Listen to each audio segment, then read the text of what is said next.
So some of you asked me in the comments or in private message to do a course for beginners. So thank you for the feedback because that enables me to improve the content of the channel. But anyway, this course is designed for everybody.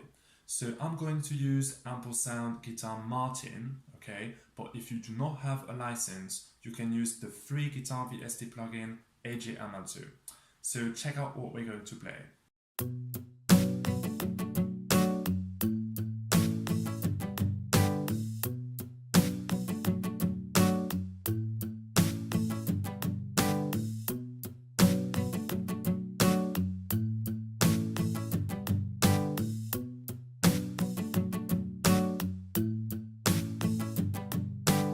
Okay, so as a beginner, how could you start writing songs in the Stromer view?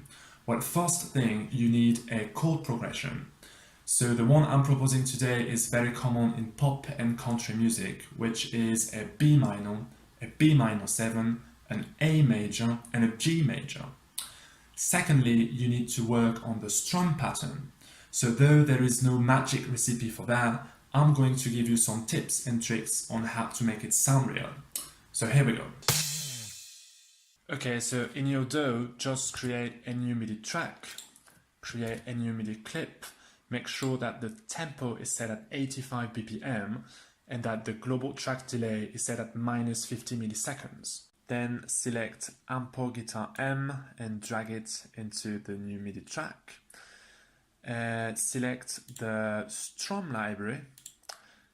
And in the main view, just decrease the FX gain down to 0, so we won't have any scratchy sounds in the background. Then press DO on your keyboard so you activate the palm mute mode.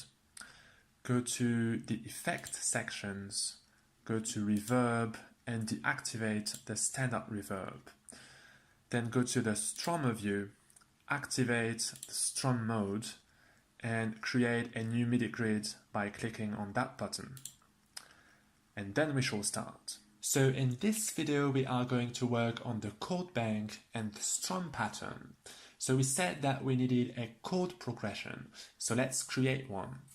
First we'll start with a B minor, first position. Then we'll go with a B minor 7 in the second position on the fretboard. Then we'll go with an A major, first position, and a G major, first position as well. Now we need a strum pattern. So the strum grid is comprised of 4 bits, or one measure, and ordered in lines on the left, you got strum sequences, and each one of them will enable us to generate a specific sound. Okay, so a good way to start strum patterns is to play root notes. So if you select chord number 1, which is a B minor, we can play root notes with this sequence, which is string number 5. So let's insert 2 MIDI notes, there and there. Let's click on them, hold, and drag it to the right. So we make sure the last half a beat. Then we can insert a downstroke, okay, which is triggered with this sequence. Click, hold, and drag it to the right. Then we can insert another downstroke, then an upstroke, a downstroke, an upstroke, and a downstroke again. We click, we hold, and we drag it to the right. Then on the 4th bit of the measure, we can insert another downstroke, but this time with the treble open. So we click, we hold, and we drag it to the right. Okay, so now that we have the strum sequence, we can work on the velocities. So a good thing to do when working with velocities is to ask yourself, where do I want to put emphasis? So this song is a pop ballad, okay? So emphasis will be put on the 2nd and the 4th bit. So it won't be stupid if the 2 downstrokes that I show there will be higher in intensity than the other MIDI notes. And that's what we're going to do. Okay, so if we let the 2 downstrokes with the default value of 90, we need to decrease the velocity of the other downstrokes to say 60. okay, and that one too. So what about the upstrokes now? So for a guitar player, it would be easier to strum down than to strum up. Okay, so the intensity of a downstrokes will, in general, be higher than the velocity of an upstroke. So for that reason, we can decrease the velocities of the two upstrokes, to 40.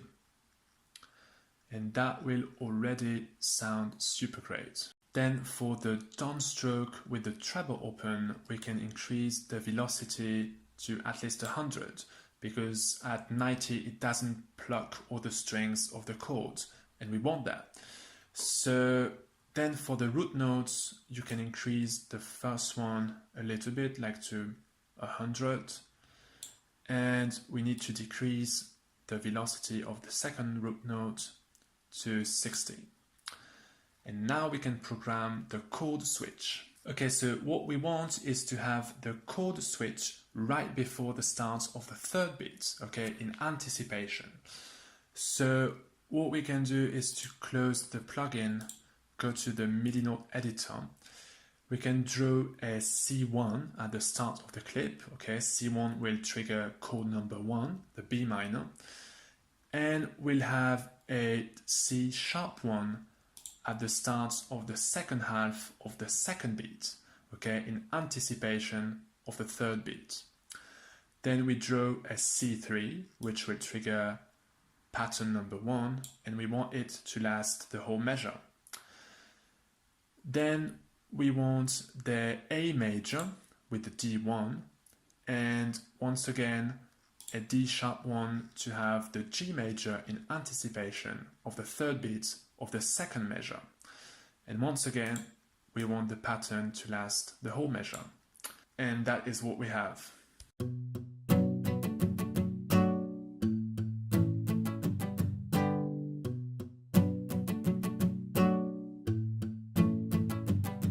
So it sounds cool, but I want a transition note when switching from the B minor 7 to the A major.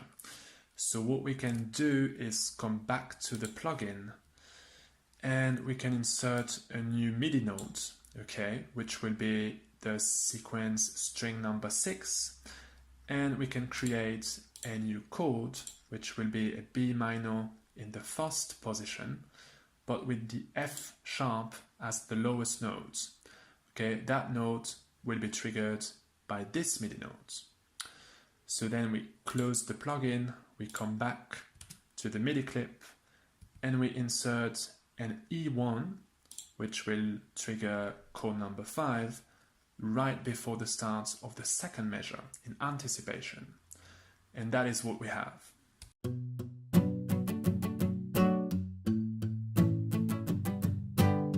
Okay, so we need to design a transition from the G major to the B minor.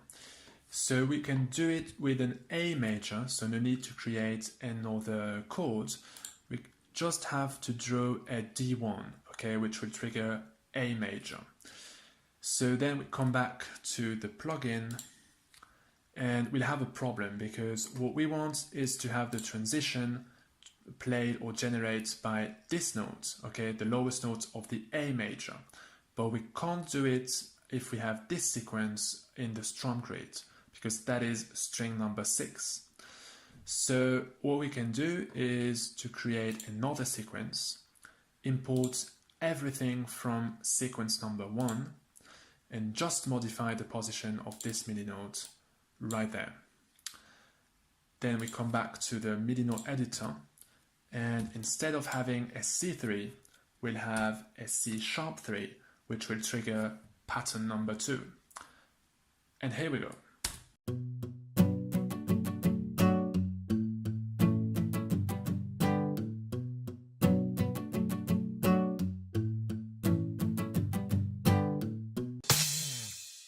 Okay, I hope you found this video clear, concise and useful.